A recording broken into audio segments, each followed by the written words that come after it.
Hello, gorgeous, and welcome to the Women on Top podcast. I'm your host, Valerie Lynn, and with over 15 years of business experience, I became truly passionate about finding ways to support and hear from way more women. And what we know to be true is that women thrive when they are in their favorite position, on top in business, in relationships, in personal growth, and on top in being real and authentic to who the hell they are. So I invite you to sit back and enjoy the Women on Top podcast. So welcome to another incredible episode of the Women on Top. And today I am joined by Alyssa Carson, who goes by the call sign NASA Blueberry. And we'll talk more about that in a second. She is a space enthusiast, an astrobiologist PhD student, an author of You Want to Be an Astronaut. And she's attended so many space camps around the world and really has become like the youngest graduate of the Advanced Space Academy, if I'm right. And she's also been seen on really large platforms like the Steve Harvey Show and Teen Vogue. So Alyssa really is on this lifelong mission to explore the cosmos. She's an ambassador for Mars exploration, and she's inspiring this next generation to just dream big and is promoting STEM and encouraging all of us to learn more about space exploration and what it means for our future on Earth. So my goodness, that's quite the intro. So Alyssa, welcome to the show. I'm just so glad that you're here. Thank you for joining. Thank you so much for having me on. Yeah, I would love to honestly just go right into this whole idea of I am the Mars generation. This is a quote that you have, I think, said, something that you promote. And so can you talk about this and why you feel so confident that you are going to get to Mars, and what is this passion behind Mars exploration? Yeah, I think that when I was growing up, I really didn't know that much about space. And as I started to kind of get some more information about it, learn more, it almost started to be this storytelling of the moon generation. Whenever the Apollo missions were going on, there was such an impact on everyone, whether you were interested in space or not. Everyone kind of had their eyes glued to the TV to see what was happening. Everyone was curious about people going to the moon. And so there was almost this obsession about space. And it was almost kind of interesting because where my age range fell with the space shuttle missions, obviously there was some excitement, but just not to the same level as going to the moon was, just because of how repetitive it was. I mean, in the end, we did have 135 space shuttle missions. So, you can't be as excited for all of them, but it was just a very different era of space. And part of me always kind of wished I could have seen just everyone, any and everyone feeling that intense, excitement and thrill for wanting to be seeing what was going on in the space industry. That's kind of where I was thinking, okay, the Mars generation, where we'll kind of see that happen again, where once we're at the point where people are being sent to Mars, we're kind of at that point in space travel. I think we'll have a very similar effect with honestly just everyone being proud of such a big accomplishment. And, whether you're interested in space or not, at the very least, you're going to be curious to see what happens. So Absolutely. I think that's kind of really where I was going with it, is just this level of interest in space. And I think it's coming back. And we had, I think, a little bit of a dip with some of the programs going on, which were really incredible science-wise and technology-wise. But in terms of the public eye, I think it'll come back with missions to Mars. And why is this you have such a passion for it? Why is this so important to you that we have this renewed interest in space exploration? Yeah, I think the space program is just ever evolving. I think it's always changing. And one thing that I felt like I learned pretty early, especially from the NASA point of view of things, was just that so much of space exploration is driven from public interest. And so typically, a lot of things wouldn't happen because the public wasn't interested in it. Even looking again at the moon missions, those kind of halted because people started to get to the point where they were like, oh, whatever, we've gone to the moon before. That's not new anymore. And so that really kind of slowed the progression of Apollo and, caused the shift towards maybe living longer in space. And, a lot of that is good, but it also can kind of change perspective on where we're going in space. Even from the science side, I mean, a lot of the science is driven just by science curiosity, just your average day scientist wanting to look into something. So they put proposals up to NASA. And so many of these interests that happen and are driven by NASA come from public interest. So I think that if the public is behind an idea or an interest, then really that's kind of the movement it goes with. And how confident are you on a scale of maybe 1 to 10 that you will get to Mars? It's really it's really hard to judge. I mean, I think that for me, my interests have always just lied with wanting to contribute to the space industry in any capacity. As far as going all the way to Mars, I think that so much of that is just out of my control. I Totally. think that, I've always had a passion for space and a passion to want to contribute to the space industry, especially getting the opportunity to go there and go to space itself and do research from that perspective. But, I think I focus so much of my personal dreams and goals just on the parts that I can control. Can't make them choose me for a mission. So, Very true. Okay. Well, we'll say you're cautiously optimistic on that. yeah. Yeah. This is a really unique field, especially for women to be interested in. And I feel like you've just really known for a long time that this was where you were meant to be. So can you kind of talk about that? Like walk us through the journey of when did you realize this is everything I'm going to commit my entire life to? Yeah, I think it just happened also naturally, to be honest. I mean, no one in my family has any sort of background in science or math or Wow. engineering or STEM or anything, honestly. So it was a little out of the blue, especially just to my family that I was so interested in STEM. And, even in school, science and math always kind of piqued my interest. And I think that I just noticed my interest in space specifically just because I just kind of stuck to it more. I was actually listening, was really holding on to the words that people were telling me. And so I was just always really gravitated towards space. I just thought it was so fascinating about, being able to do stuff up there and get like results back. And I just found it all so fascinating. And then I think the more that I learned about how much space impacts everything is really when I was like, yeah, okay, this is really something I'd want to like work towards just because so much is connected back to space. I mean, on a day to day, most people don't think about space travel, but I mean, from satellites to all of the science, all the technology, everything that we've gained in space, it's one of really the only fields that everything you do is going to come back in some way. And really, it pushes us to think outside the box. So many solutions that we have and we use every day were thought of because of space exploration, not because that was necessarily the issue, but it pushes us to think beyond of like our typical constraints because you have to have new problems up there. There's all sorts of new solutions you have to come up with.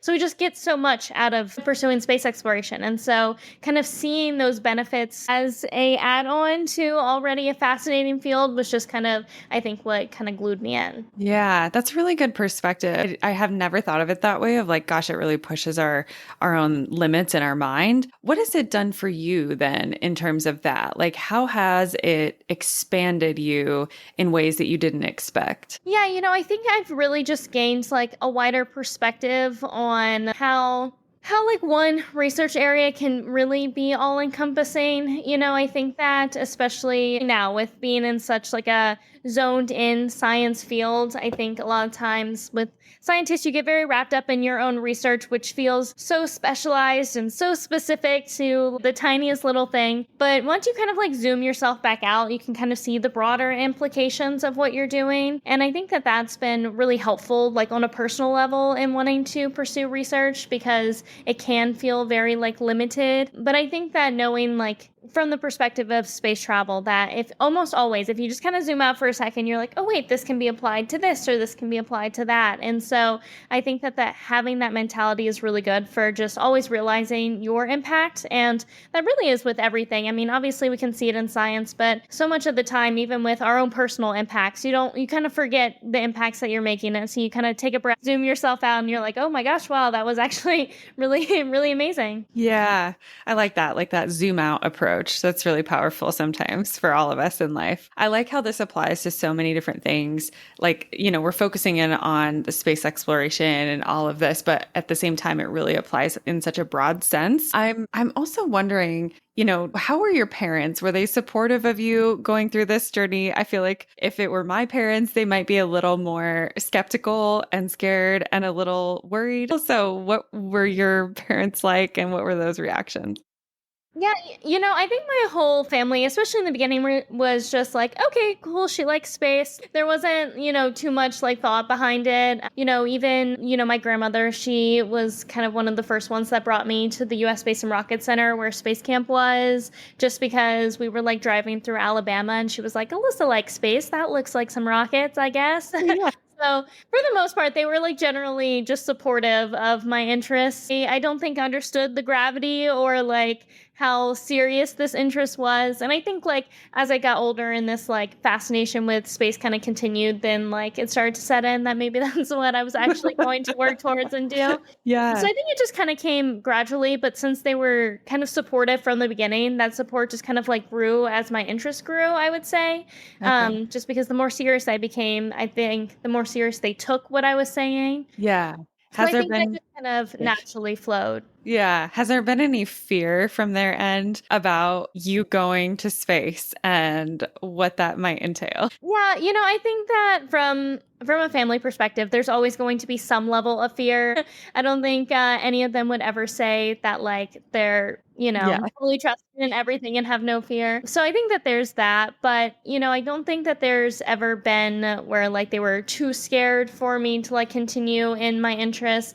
And then also at the same time, like for my own personal like knowledge of space, I was learning so much about things that kind of helped with any fears that I could have had. Where, I think the more I learned about space, the more I kind of learned about how much goes into it. I think from a public perspective, we kind of just see a rocket launch with people on it and we're Yeah. just hoping for the best. But, from the other side of it, I mean, this rocket has been being built for 10 years and it's been checked and double checked and triple checked and been tested and gone through however many test flights. And so I think kind of that backside of it and learning more about it, I felt so much more secure about the space industry just because there really is and really so much advances from the early days in the space industry. I think a lot of times we get really caught up in early space just because there were so many trials and tribulations that kind of happened and everything, whereas modern space is much more casual, I would say. So I think that that has helped a lot. Modern space does not feel casual to me, but I like that you use that. Like, hey, you want to hang out? Let's go to Mars today. That would be We great. might be getting there soon. Who Yeah. knows? Very true. So there's no like worry on your end then about being launched into the abyss. You don't have any like, lingering like, oh my gosh, claustrophobia or just I'm just trying to think of myself at this point. Like, well, I feel like I would be experiencing it. Do you experience any of that? So I really have no fear related to space. Most of it I think is just either exciting or curiosity. There's not really any fear associated with that. I think again, like just with meeting people who work in the space industry, you see how passionate they are about what they're doing. Obviously, getting astronauts in space, anytime you involve humans, that's like a whole nother level of caution and pride that they hold with all things that they do. So I think so much of that goes into it. And again, with how long it takes to do things. And, when I was learning about space, at the end of the day, it takes us 8 minutes to get to space with rockets. So I think Wow, if you're really? able to hold on for 8 minutes, then the ride's over. So at the end of the day, it's not too long of a ride, but you have to endure. What are some of the things that maybe we don't realize that you have to do to prepare for something like that? Like what, I know it's rigorous. I know it's intense probably. So just give us a little bit of a high level view. Yeah. So, kind of from my perspective, with the idea of wanting to someday apply to the astronaut selection process, there really aren't many rules or like certifications that you have to have. It's very open ended. Really, like the only thing that was like required was to have like at least a master's in some sort of STEM field or go through aviation and then have work experience. But outside of that, anything is really up to you for, I guess, what you're interested in or what you want to specialize in. And so I think for me, that kind of open a door to, okay, what can I improve on? What skills are typically used by astronauts or, what could be important? And so I think I took a lot of that and looking for my own personal resources on trying to figure out what would be helpful. So that's why I've done different things like the microgravity flights or water survival training or different spacesuit testings or things like that that would be applicable from my eyes. But at the end of the day, you also ask astronauts about their selection. And, astronauts have said before that in their interviews, they were asked, do you know how to change a car tire? So sometimes it isn't always the things that you think. Sometimes it can always be those random Interesting. skills, but it is always just kind of building a catalog of skills that you think would be helpful. Okay, changing a car tire. That's good. I could do that. Maybe I can apply. I'm not going to, but that's interesting. I am wondering also if you can go into the call sign. Where does this come from? NASA Blueberry. Can you give us the backstory of what that is? Yeah, so for me, I started going to space camp when I was 7, and it was essentially like my Disney World, as my dad kind of describes it. I was just so excited to go and look at rockets and see things like that. And so I started going at 7, and when I went, of course, I wanted one of the blue astronaut suits that everyone was wearing. But I was actually too small at the time to fit in any of the ones that they had. So my dad ended up finding basically a knockoff one, and it was just a completely different shade of blue than everyone else. So I kind of stuck out like a sore thumb in it. It was a really dark shade of blue. And since I was super small, they started calling me Blueberry in it. And so they would say, "Oh, Blueberry, can you do this?" I really didn't even know what was happening. I was just like, "Okay, like I guess that's a nickname." Yeah. And then I came back another year, and then some of like the previous crew trainers were like, "Oh, Blueberry's back," and it really stuck. And they kept calling me that, and I was like, "Okay, well, guess I'm just kind of stuck with this nickname for life now." And now you've run with it and created a social media empire. So, have you always wanted to share your journey online, or what was the kind of impetus there of sharing about everything that you're learning? Yeah, really social media came out of the blue. I had no intentions of necessarily doing social media. My dad kind of started, I guess, the Instagram account with me because I think I was like 12 at the time when I started it. And we really started an Instagram account just to show family like what we were doing over the summer, because usually we would travel over the summer and go to either camps or different things. And sometimes we'd road trip, so we'd want to show the family where we were going. So it kind of started with that and documenting it from just sharing it to family. And I think I got into, I guess, public speaking relatively young as well. And that was just from, we had a few local like camps wanting to teach kids about space. And I would sit up there with my little fact sheet about like, in this year, we sent one astronaut into space. So I guess that was the start of my public speaking, was just spilling facts, all the facts that I had learned about space. And that, I think I started to see more of the impact of kids who were interested in space, but maybe just didn't have the exposure to it. And I think that really kind of transformed where I was going in terms of social media, just because once I had done a few talks to maybe some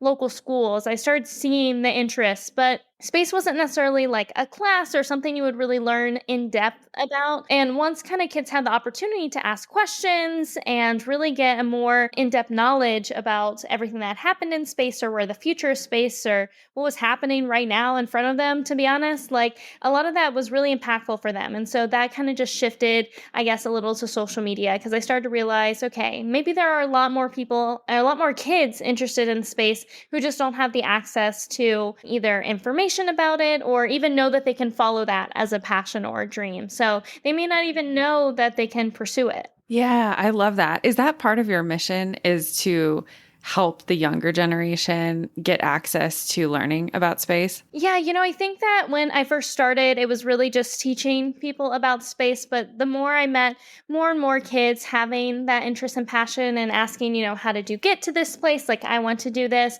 I got just so much more inspired to teach them as much as possible and also help them in their own journeys. Mainly, I guess, like the main target has always been, I've wanted kids to be able to follow their dreams, no matter what it was, whether it was related to space or not. I just always wanted other students and other young people to feel, encouraged enough to go after whatever goal that they had in their mind. Because I knew that when I was young, saying I wanted to go to space, that was as crazy as I could have gotten. And I picked definitely a hard one to achieve. So I think that, I saw a lot of progress even in the small milestones. And so knowing that I was progressing towards something, I wanted other kids to be able to feel like, okay, it may sound crazy, But if you really want to do it, start working towards it. And so that's kind of where it all fell into, is wanting to just inspire them to go after their dreams. And if that was space related, I can maybe help out just a little bit more. But yeah, just really getting them interested towards following what they wanted to do. Love that. I'm so glad that you were able to take some of what you were learning and sharing just to the platform of social media. I feel like it's opened everybody's mind in a little bit of a different way. And like you said, it just kind of gives that proof of what's possible for the next generation of like, maybe this isn't so out of reach, and gives them something to look up to. In that same breath, it makes me wonder, who do you look up to in STEM? And I would love it if you'd share about maybe a woman or a female that you look up to in STEM. Yeah, definitely. I mean, when I was younger, I feel like I was already privileged for the amount of female astronauts that there already were. And I say amount of, I mean, there still weren't many Yeah. when I was growing up, but we definitely started to see the kind of growth start within the shuttle program. Prior to the shuttle program, it was just so lacking that I think that when I was younger, having some female astronauts to look up to, and I actually was going to these Sally Ride festivals, were like these local science festivals, and they had one in Louisiana, and they would always bring a female astronaut to speak. And that was like one of my like core memories, was going, and we would make like the solar system in a bracelet, and we would make slime, or like all these like fun science related activities. And then one of the speakers that came to Louisiana was Sandra Magnus, and she was a female shuttle astronaut. And so I got to talk with her a little bit and ask her questions about how she got to where she was and where her interest in space came from. And so that was really cool, because she also got interested in space when she was really young. And so seeing someone start young, or have the interest when they were younger, and then now be at the point of, she had gone to space multiple times. I think she was going once more after that. But just kind of seeing that was really inspiring to kind of continue on. And I think I've kind of looked for that specifically in women, and finding women who have done really cool stuff in space. Obviously, we've continued to grow with the amount of female astronauts. And even as I've kind of shifted more towards the science area, I think even finding other women who are doing science has been really inspiring, and seeing other women in the lab settings, I think, has just, my own personal kind of area or at my own university, has just been really cool to see, because you can kind of see how much women are able to do and accomplish, and how there's kind of more women doing it than you think. It's just finding them in the beginning, I think. Yeah, definitely. And it's something happens, I feel like, when another woman kind of paves the way, goes first. And I feel like that's what you're doing for this next generation as well. So I love that you articulated that. I'm wondering, do you actually, off the cuff, do you happen to know what the ratio is, or what the percentage is of women astronauts now? I don't know the full ratio there. I can give you about an estimate. Sure. I think there's been around a little over 600 total astronauts completely. And then we're a little over the 100 mark for women. So we're Okay. like right at 100, maybe a little over, but like right at 100. So getting there. And that, of course, is now in with the inclusion of kind of more tourist space travel as well. So that has kind of added, I think, a lot to kind of the women going to space, having that opportunity as well for space travel. So I think it's around there with where we're at. Yeah, that's actually better than I thought. So that's good. We're making some progress. I mean, obviously, still we have ways to go. So, and especially Yeah. in the field of STEM. So, what barriers have you had to face in pursuing this career? What roadblocks existed, even if it was just people who didn't believe in the dreams that you had? Yeah, I think for a while it was very challenging to have big goals and aspirations, and then also want to be taken very seriously in them. So, since I got interested so young, I was, obviously to me, it's like the biggest deal in the world. And I wanted to be taken very seriously and be involved as early as possible. But a lot of times I can just be seen as another kid with a dream that's going to go away overnight or something like that. So, I think for a while I was like really pushing myself to be taken as more mature and more seriously, in order to maybe possibly get opportunities or be working on something that was as relevant rather than just, a little project. And so I think I pushed for that a lot. And I think as well, I had, and a lot of the opportunities I was doing, there were a lot of women. But once I started college, I think is where I really started to see more gaps, just because so much of what I was doing before was so concentrated on, kind of more available programs. And it was a lot of older women who had now come back to do space. And so once I was like in a college setting, it was very different because my field was so specific. And so it took me like over a year to find another girl in my same major. Gosh. And so, since we started out so broad, I was like, "Oh, are you doing this degree? Oh, okay, are you doing this degree? No." So I think I was slowly figuring out, okay, maybe there are like way less than I thought there was going to be. And so I think that was a little challenging, especially shifting to like a lab setting, because some of the time you are on a project with maybe only guys and kind of getting your portion spoken in there and your contributions as like equally shared. I was really always kind of pushing for those elements. Yeah. I love that you kept pushing forward, regardless of the fact that you couldn't even find another female in the program. So, what can we be doing to make sure that we encourage other women to get more involved in STEM? What are some of those maybe barriers that women face, and what could we be doing to help with that? Yeah, I think that a lot of the times for girls, especially with STEM fields, I feel like it's less of them not feeling that they can get into them and more just maybe they don't know the opportunity is there. I find that kind of across the board in STEM fields. I think STEM careers can sound really cool or they can sound very intimidating, but a lot of the time they almost need to be broken down to a level that maybe a high schooler is able to really grasp at like what it means. So many people always joke and ask like, what does an engineer actually do? Well, for a high schooler and who maybe is interested in engineering, they may have a really hard time really knowing if they're interested in pursuing engineering seriously if they can't get like a good grasp on like, okay, what does that mean? I think a lot of the time, even jobs like, saying you want to be an astronaut, at the end of the day, applying to the NASA astronaut selection process, you have to have a job before you can go to space, right? Astronauts are just taking the job that they already do on Earth, but now they're doing it in space. And so some of these things, the kids know the words, but maybe they don't actually understand what they mean. And so I think that that's been something huge that I've been trying to emphasize whenever I speak to kids, is really teaching them about what these jobs actually are. And I think that for me, I knew I was interested in space, but there are so many careers involved in the space industry. And so having to break down what I actually wanted to do was much more challenging. And I think took a lot more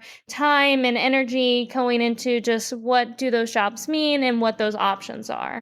Yeah. Well, I feel like in any job, it's hard to know at that level, what do you want to do? And it makes such a difference, most especially with these careers in STEM that are even more ambiguous, to help that awareness and the understanding. So I definitely see the value there. And you just mentioned that it's hard for you to articulate or something around what you want to be doing and the specificity around that. So what is that? What is the end goal for you? What do you want to be doing? Yeah, I feel like I figured it out much more now. I finally have it. It's starting to come together finally. Yeah. What's the vision today? We'll say that. I know it's going to probably, get more refined, but It definitely takes time. I think growing up, I had space. And then as I got a little bit older, I eventually found the field of astrobiology, which I think struck a really important area for me and really helped me realize what I was kind of more interested in doing, which is more experimental work. So I always knew that I was more interested in like science rather than, I don't know, engineering or maybe being a pilot or some of those other like typical career paths. I always knew I was much more interested in like science experiments. And so I kind of had that. And then astrobiology was kind of a new topic that I had learned about, kind of just going to different places. I had mentioned astrophysics, and I met this lady, and she was an astrobiologist, and I had never heard of it before. And she was basically telling me, I heard you mention astrophysics, but have you ever heard of astrobiology? And she was advocating for it. And it really kind of became a merge of what I was interested in doing. It's almost like a mix of all of the sciences and how they apply applied to space. And as that kind of continued in college, I started working towards astrobiology, and then I took a microbiology lab as part of it. And I really loved microbiology, and I found it really fascinating. And so then I kind of wanted to mix the two, which led me kind of more to what I'm doing now, which is looking for potential signs of past life or maybe even current life on Mars. And speaking of life, we're talking very small, not anything crazy like little green men, but basically, we work with archaea, and archaea is a domain of life very similar. It's kind of in between us and bacteria, and basically they're able to survive in much harsher environments than we would. And so being able to study them and figure out if they would be possible for them to live on somewhere like Mars or maybe even other places in our solar system, basically across the board, almost any bacteria or archaea are pretty resilient to different environments. And so being able to test those in some of these space environments can kind of lead us to figure out which areas have more potential for life, either back when it first started or even today. Wow. Okay. So you're really on the discovery path of trying to figure out the elements of living potentially on Mars and what that, like all of that entails, which it's so wild to me to think of because, of course, my job and yours are so different. But it also, like, this is kind of a rogue question. I'm sure you have, this is so silly, but what do you think about aliens? That's what was going through my mind because I know there's so much out there that people talk about. And I was like, I have to ask you this question. Yeah, no, it's so funny because when I mention that my research and my whole area of expertise falls within astrobiology, most people's first gut I'm sure. reaction is aliens, because space and biology must mean aliens. So, Yeah. yeah, it is. I think for me personally, I've always thought that there's something somewhere. I think in general, just the universe is too big for there not to be something somewhere, but who knows how close or far they may be. I think the potential for bacterial life is way higher than intelligent life. They just require so much less. They're so much more adaptable, especially very quickly. Bacteria can replicate so quickly, and so they're able to adapt to those environments so much quicker. And so there, I think, is a lot more potential. And I think that with that element of life, I don't think people would quite maybe call them aliens Yeah. because maybe it's not quite as exciting as what we Right. see on sci-fi. But Sure. I think that with that element of alien, I think our solar system starts to offer much more potential. There are, a few places in our solar system that I think has some potential. Mars, as it stands today, I think offers more potential, maybe what it used to be. There are a lot of theories that Mars used to be a little bit more similar to Earth, especially water-wise. We think there used to be a lot more water on Mars. But even today, I mean, there's some places like Saturn's moon, Titan, offers some interesting elements. There's also Curiosity in Enceladus or Europa, which have subsurface oceans, we think. And so any sort of bacterial life could potentially be living in that. So there's a lot of opportunity for these types of life to survive. And I think in terms of astrobiology, you really can go a bunch of different directions. Or possibility of life has always fascinated me. And so it's kind of cool to be involved in some of these discussions just because there really is so much opportunity. And I think sometimes we get so limited by our means of life or what we think of as life. So it's very curious and fascinating to think about it with something that's much more adaptable. Absolutely. And what would it mean? And that was a fantastic response, by the way. Thank you for humoring me in the alien thing. But what would it mean to us if there was the possibility of bacterial life? Like, what kind of doors does that open? Yeah, I think it just opens the door much more that there's things out there. I think at the moment we kind of think there's just us and nothing else, or we have no proof of anything everywhere. Whereas, I think even the discovery of bacterial life on, let's say, a moon of Jupiter, obviously that's not coming from us by any way. That would just be its own, meaning life can just evolve in its own ways on different planets or moons or whatever else out there. So I think it just kind of broadens our perspective of what life means and what that means for where we are in the universe, potentially increases the chances of maybe something more intelligent being out there.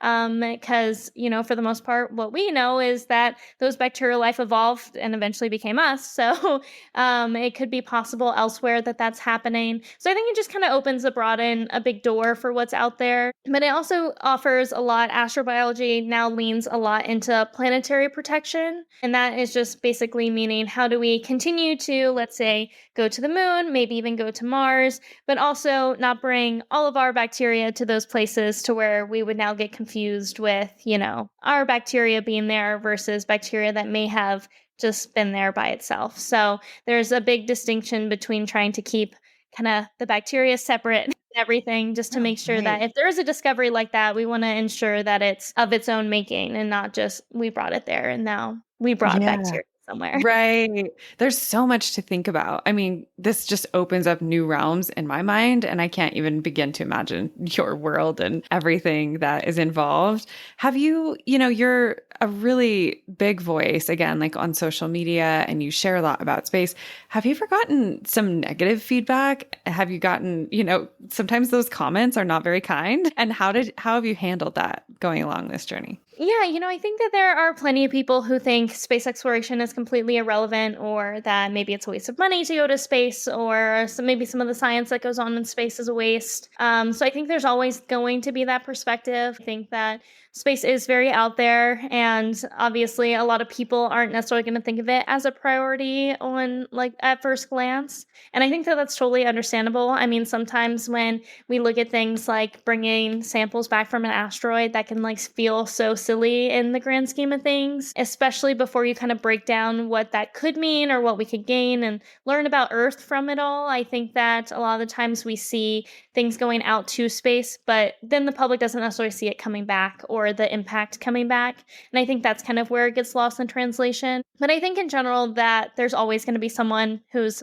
not going to be for it. And I think that's okay. I think that if there's one thing that I've learned from my interest in space is that we all have our own interests. And I think that that kind of is really important for everything that we do. Not everyone can like one thing, and that's okay. And I think that the people that do are passionate about whatever those topics are. And that's kind of how we keep progressing in so many different avenues. If we were all just fascinated with space, we wouldn't be progressing in other ways. And so I think that those differences are important to continue. Obviously, I will always advocate for space travel being important, but yeah, I also take that with I know that everyone else won't.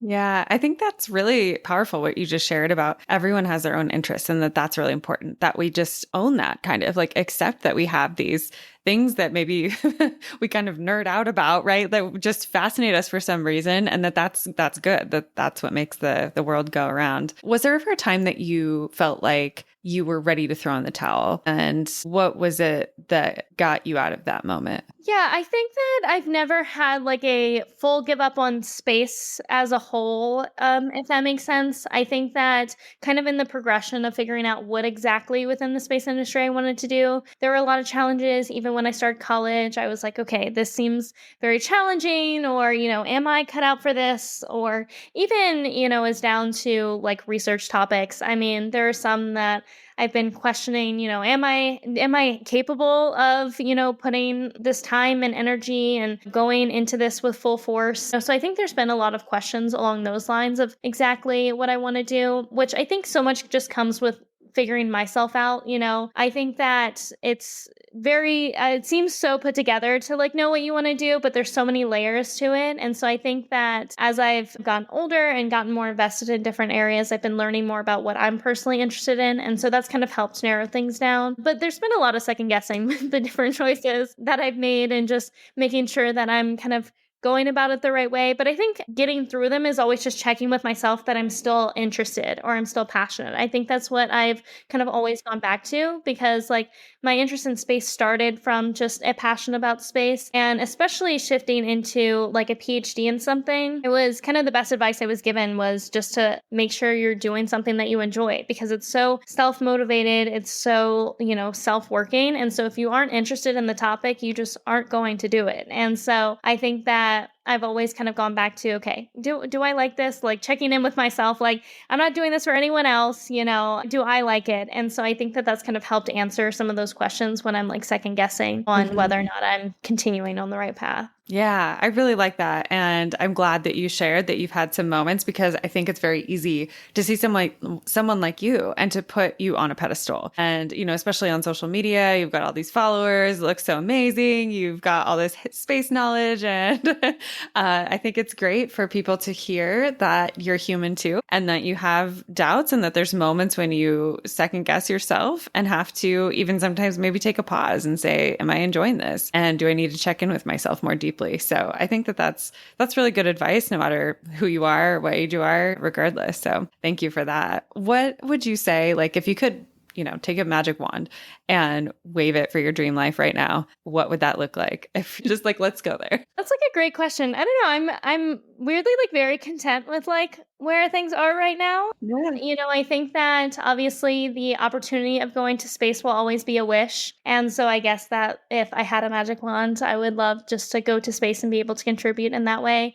But I don't necessarily see what I'm doing as one hindering from that, or it's also, I think with time, I think more things will happen. I kind of, again, all of my goals that I even had growing up, I always, as I mentioned, lean them more towards the things that I could control. And so even, things like just going up to space, that again is kind of out of my control. And so if I had the magic wish, of course I would make it. But I think that at the end of the day, I've always worked towards being happy with each stage that I was working towards. And I think at this point, I'm very kind of content in my little zone of research. And it kind of feels nice to have a project of purely my own doing. And I think that's been very refreshing and very just like motivating for myself that, it's not sharing anything at the end of the day. Once I work towards the PhD, will be kind of almost like this thing that I created and worked towards and put time and effort into, and it really like results into something. So it's kind of cool having just like a project of my own making. I mean, it's so fascinating going into like meetings. They're like, well, what do you want to do? What are you curious about? So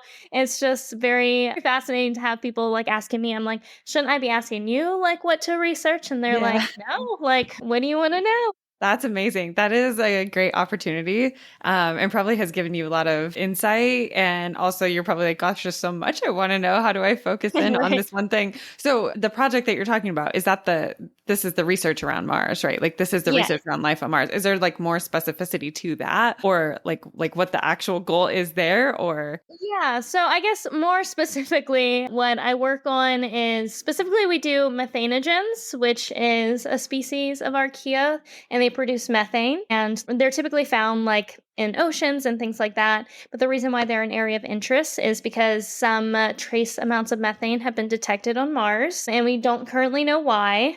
Typically, methane should have basically left Mars's atmosphere, and Mars doesn't have a very big atmosphere to kind of hold in some of those trace gases. So for there still to be methane to this day is a question. Obviously, methane can be produced not by biological sources, but the research is if it is biological sources, how would that look like?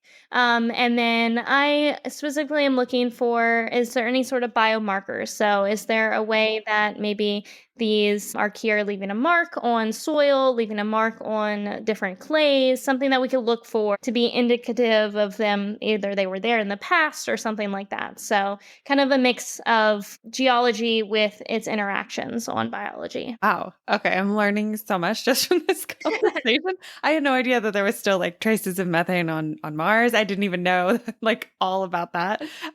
So that's pretty incredible that you get to work on that, and very neat that you get to, like you said, kind of create your own boundaries within this Mhm. project. So that's amazing. I'll be curious to see what you end up finding out at the end of all of Me this. too. Yeah. So please share that on social media or somehow, we're on this journey now with you. What would you say? And, I know we're kind of getting close to time here, but I want to know what you would say to younger women who are, maybe kind of newer to their career exploration.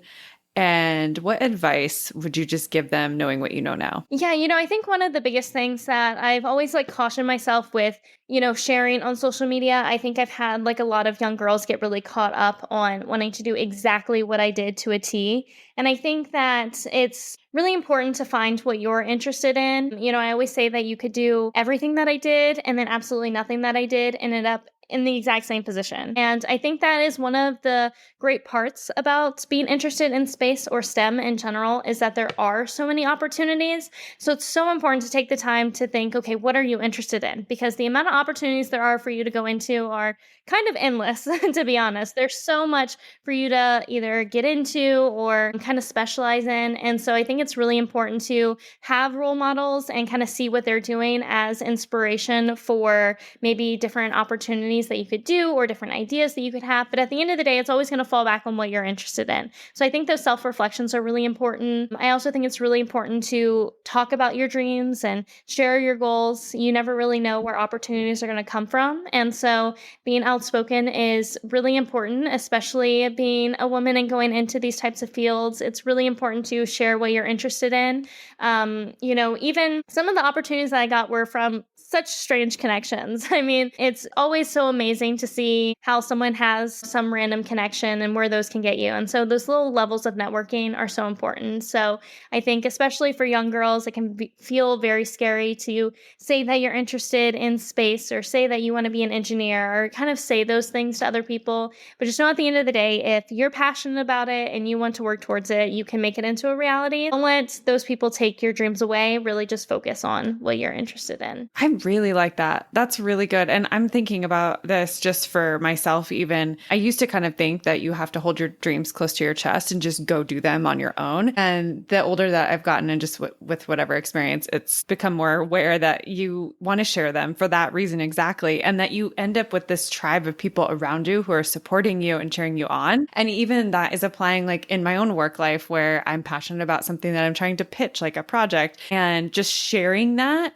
I've been able to get new ideas and people who are contributing to it. And so I think that advice just applies across the board. And I love that. So thank you so much for sharing that. This has been such a good conversation. I'm so glad that we've had the time to talk, and you're just so dynamic, and your passion really shines through. It's so palpable. And I love that because you're making me interested in space and something that I am honestly nothing that I really had a ton of interest in. I remember doing some reports back in school, but that's about it. So I really appreciate that. And I'm glad that you're sharing it in that way. I have a tradition on this podcast at the very end where I ask the guests that I am interviewing to leave like a quote or a reflection or something for the next guest, not knowing who it is. And so what I'd like to do is share the quote that was left for you or the reflection that was left for you, and then give you the opportunity to do the same. And so this is interesting. My last guest, she kind of hesitated when she said this, but she's like, I'm just going to say this anyway, and hopefully it resonates with the right person. But she's like, I don't know why this randomly came up for me, but that thing that you're not saying to that person, it is time to say it to that person. And I thought that was really powerful. I needed to hear that. And so I'll leave that with you. And what might be coming up for you that you would want to leave for the next guest? I think that I would share whatever idea that's been brewing in your head. Now is the time to share it and start getting some support behind it. I think that we always have those ideas, I always say whether they're as big as dreams and goals to as small as new project ideas or even things kind of on a smaller level, we kind of always have some of those brewing. And so I think that it's always important to kind of jump on any of the small ones. Yeah. I really love that. Thank you for that message. And just thank you so much for your time. This was such an energizing conversation. I know how valuable your time is doing your PhD program and everything that you have going on. So it's really special that you spent some time with me today, and just really appreciate your voice in this industry too. So thank you. Yeah. Thank you so much for having me. I was happy to be here. Thank you for tuning into the show today. And before you go, I just have one quick favor to ask of you. There is a really simple way that you can help support me and help support this show, and that is to hit that follow button on whatever app you're listening to the show on. I'm trying really hard to level up the content and deliver unique value and amazing guests, and just hitting that follow button is the magic that will help continue to empower that. And remember that the world deserves to hear your voice and your stories, and you deserve a place at the top.